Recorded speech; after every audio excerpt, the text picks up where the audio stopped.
Both the Calgary Flames and Seattle Kraken finished with identical point totals last season, 81, and then both went on to draft what could become potential superstars in the NHL for years to come. So today we're going to take a side-by-side comparison of each team's offseason, give them a letter grade, and let you know where we think they're going to finish in next year's NHL standings. Hey everybody, welcome into Clearing the Benches, your one-stop shop for hockey content. If you go ahead and hit your subscribe button right now, you'll be sure to be in on all of our future videos.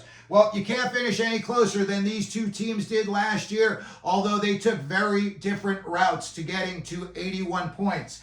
When we look at what both of these teams did this offseason, they each have new coaches. Ryan Huska, who previously had coached their AHL affiliate down in Stockton, is now the Flames head coach. Dan Bilesma, who was previously the coach in Pittsburgh, he is now the head coach in Seattle. And congratulations to the Seattle Kraken, the NHL, and Jessica Campbell. The Seattle Kraken hired her as the first ever full-time assistant coach female in the NHL. So that is awesome to see, and hopefully that's going to pave the way for a lot of women in the future. When we look at what these teams did on the ice, let's start off with the goaltending. The big news in Calgary was that they traded Jacob Markstrom to the New Jersey Devils. They also signed Dustin Wolf to a 2-year, $1.7 million deal. I'm assuming that seeing as Wolf and Cooley are the two goaltenders listed on the roster, that is what the Flames are going to be putting forth this season. When we look over at what the Seattle Kraken have got going on between the pipes, it is status quo as well for them too, with Philip Grubauer and Joey Daccord. They did sign Alice Stezka to a 1-year deal, and they also signed Kim Saarinen to a 3-year entry-level contract. When we look at what the Flames did on the back end, their big news was that they drafted and signed Zane Parekh. They drafted him number 9 overall, and then they signed him to a 3-year entry-level contract. In the Jacob Markstrom deal, they also acquired Kevin Ball, a big-bodied defenseman, and he also can be very physical. Then they signed Jake Bean to a 2-year, $3.5 million deal, and they also signed Jonathan Aspero on a 1-year, 2-way deal. When we look over at what the Kraken did on their back end, they signed Caden Price to his 3-year entry-level contract. Their big signing, or one of their big signings this offseason, was Brandon Montour, and they locked him up for 7 years at just shy of $50 million. They also signed Max LaJoie on a 1-year, 2-way deal. They signed Nick Briard to a 1-year, 2-way deal. They traded Brian Dumoulin to the Anaheim Ducks. And then they signed Josh Mahura, and they have him on a 1-year deal.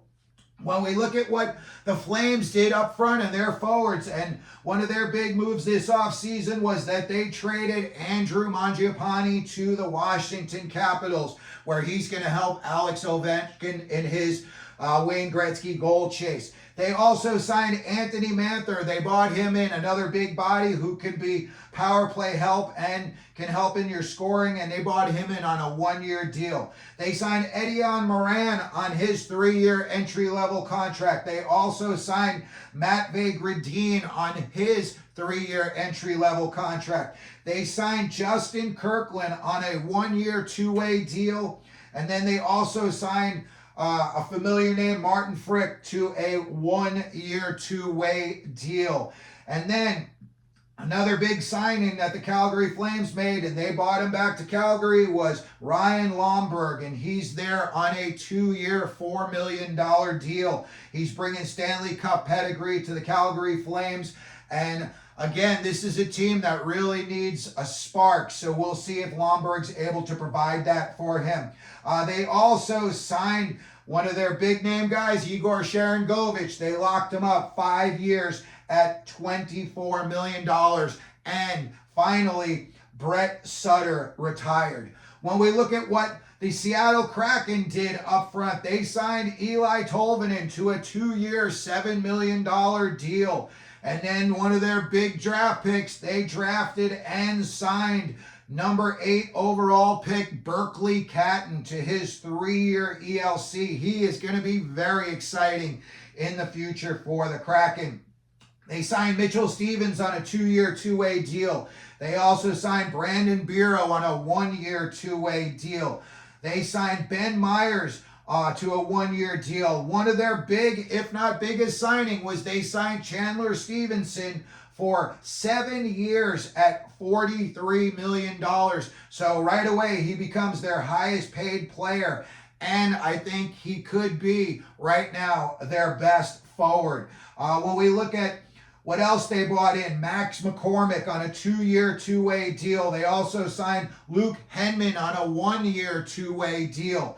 They signed John Hayden on a 1-year deal. And finally, they signed recent draft pick Oscar Fisker Molgaard to his 3-year ELC. So that is very exciting news for the Seattle Kraken and their fans. Molgaard is expected to be a staple in their lineup for years to come. When we look at what both of these teams did in the offseason, hate to say it, nothing too splashy, very middle of the pack in my opinion. And I'm going to give the Calgary Flames a C. I think Lomberg and Sharon Govich, those are very good signings that are going to help them. Drafting Zane Parekh could be the steal of the draft. We'll have to see how that plays out. And they've already got him signed. They got Kevin Ball in the Markstrom deal. And they also got a number 1 draft pick. So that's pretty good for them as well. Ball is a big body and he's going to get a little physical, but he doesn't do much else for them.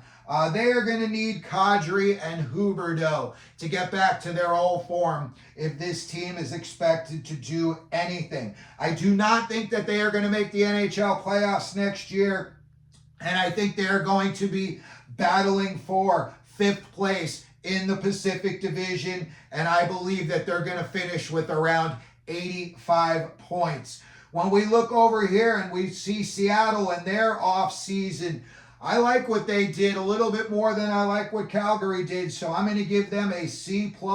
I think bringing in Stevenson, Montour, and Mahora, those are going to be good mentors for a lot of these young kids. And again, you've got guys with Stanley Cup pedigree coming your way.